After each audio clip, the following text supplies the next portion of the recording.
Are Krishnaiah జాతీయ BC సంక్షేమ సంఘం ఆంధ్రప్రదేశ్ వ్యాప్తంగా ఉన్నటువంటి 28 జిల్లాలు 175 నియోజకవర్గాల్లో నూతన కమిటీల నిర్మాణంలో భాగంగా మరి ఈరోజు పశ్చిమ గోదావరి జిల్లా నరసాపురం మరి నియోజకవర్గానికి సంబంధించి జిల్లాకు సంబంధించి మరి కొంతమందిని ఏకగ్రీవంగా ఎన్నుకోవడం జరిగింది.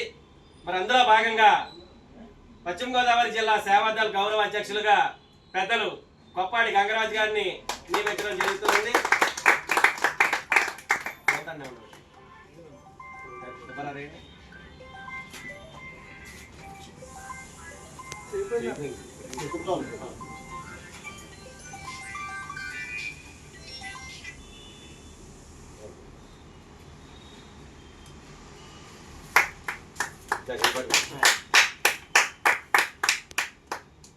ఫోటో లాగా